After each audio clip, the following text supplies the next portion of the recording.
Hello everyone, welcome to Buddha Zen Wisdom, where we accompany you each day with thoughtful reflections.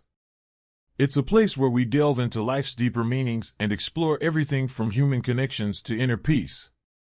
Today, I want to share something really special with you. We're talking about friendships, the kind of friendships that carry us through both the peaks and valleys of life. Friendships that are not just surface level, but the kind that touch the heart and resonate with our deepest emotions. Now, there's a beautiful song by the renowned artist Joe Huajian, which really captures the essence of what true friendship is all about. In the lyrics, he paints a vivid picture of the deep emotions between friends, those friendships that feel like family, those that aren't just built on laughs or good times, but on shared values, trust, and genuine care. The kind of friendships where you know that no matter what happens, you'll always have each other's backs. It's not just about the fun moments, but about the bond that grows stronger through the challenges life throws at us.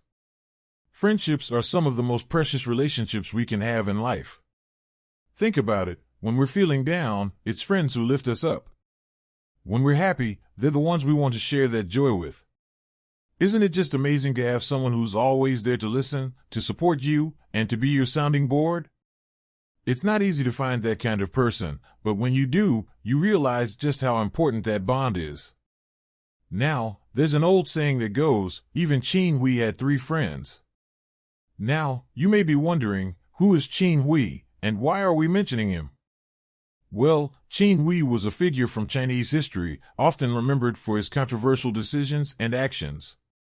But the saying, in a humorous sense, suggests that even someone so widely disliked, who had caused so many people pain, still managed to have a few friends.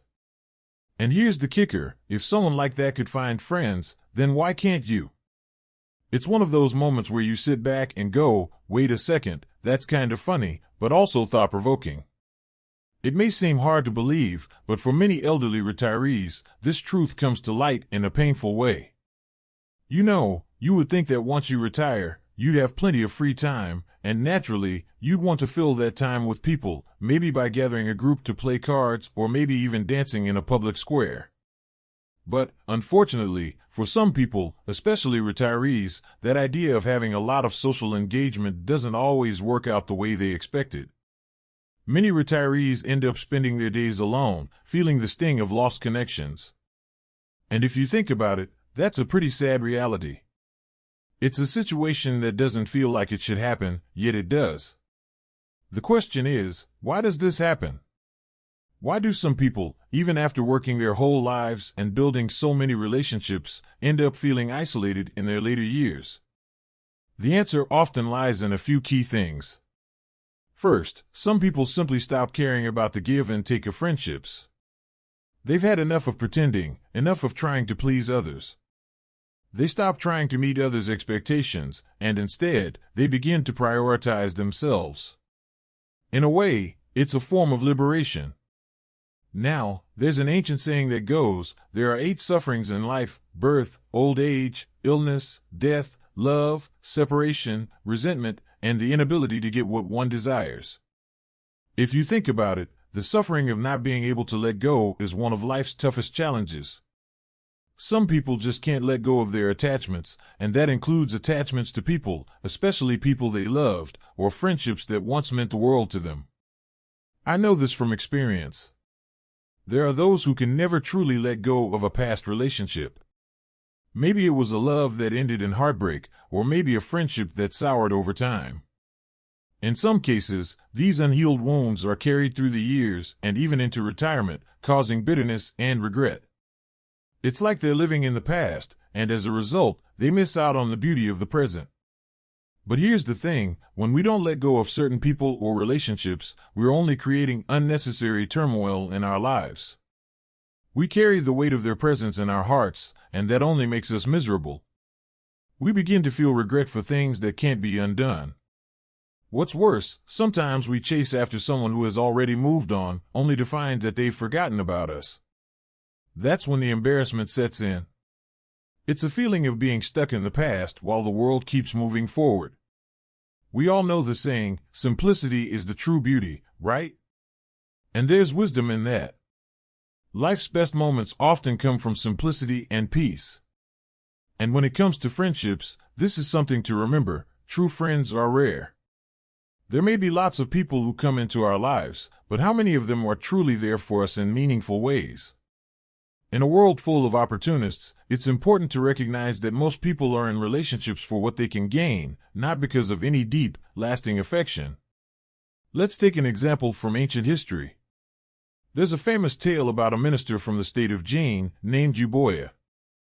Yuboya was a master of the chain, a traditional Chinese musical instrument. He played beautifully, and many people admired his skill. But the problem was, most of the people who listened to him didn't truly understand the depth of his music. They were there because of his status, not because they were real fans of his art. That is until one day, when he met a woodcutter named Zhong Ziki. Zhong Ziki could actually understand the music, and in that moment, they became true friends, bonded by their mutual appreciation for the art. However, fate had a cruel twist. After just 1 year, Zhong Ziki passed away. Yuboya was devastated and, in his grief, smashed his chain, declaring that without a true friend like Zhong Ziki, there was no point in playing anymore. It's a tragic story that illustrates how rare and precious true friendships are. And when you lose someone who really understands you, it feels like the world has lost its meaning. So, how does this relate to us? In modern life, we often go through periods where we think we have lots of friends, especially when we're doing well. But when hard times come, many of those people drift away. A great example of this is the story of a man named Li, who enjoyed a successful business life for many years. He was generous, often inviting friends to lavish dinners, singing karaoke, and having fun together. During this time, his circle of friends was large and lively. But when his business faced a downturn, something unexpected happened. Those same friends who once partied with him turned their backs when he needed help. Suddenly, his phone stopped ringing, and the invite ceased. It was as if, overnight, his friends had vanished. The story of Li is something many of us can relate to. It's a reflection of how people often show their true colors when things go wrong. When we're successful, it's easy to make friends. But when we're struggling, that's when we see who our real friends are. But don't let this discourage you. Yes, friendships may fade, but that's just a natural part of life. Sometimes, we have to let go of those who no longer serve us, whether they're there for the fun or there when things get tough. Remember, as the famous writer San Mao once said, you don't need too many close friends in life. 2 or 3 real friends are enough. You don't need an army of people around you. True friendship isn't about quantity, it's about quality. A real friend is someone who's there for you in your darkest hours, someone who will stick by your side, even when the world is falling apart. And when you realize this, you'll understand that the number of friends doesn't matter so much. It's the depth of the relationship that counts. Now, let's talk a bit about retirement. When we retire, life slows down. We have more time for ourselves, and that's when we can really start to reflect on the friendships we've had and those we've lost along the way. Some retirees find themselves alone because they've cut ties with the world. Maybe it's because they no longer need to please anyone, or maybe it's because they've realized that most relationships are just fleeting. But here's the beauty of this stage in life: if you're alone, it's not necessarily a bad thing. It's an opportunity for self-reflection, for reconnecting with your true self. Retirement gives you the freedom to let go of superficial connections and focus on what really matters. It's a time to nurture your relationship with yourself. And when you do that, you'll find that true happiness doesn't come from the company of others, but from within. Now, let's take a moment to look at the impact of social media and technology on friendships. Sure, it's easy to stay connected with people through Facebook, WhatsApp, or Instagram. But the truth is, these platforms don't offer the same depth of connection as face-to-face interactions. They're convenient, yes, but they can also be a bit hollow.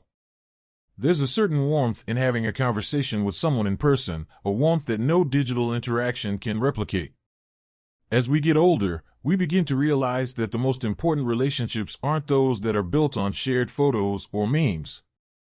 They're the relationships built on real-life experiences, shared struggles, and moments of vulnerability. And as we age, we become better at recognizing the value of these genuine friendships. We learn to appreciate the people who've stuck by us, even when it wasn't convenient.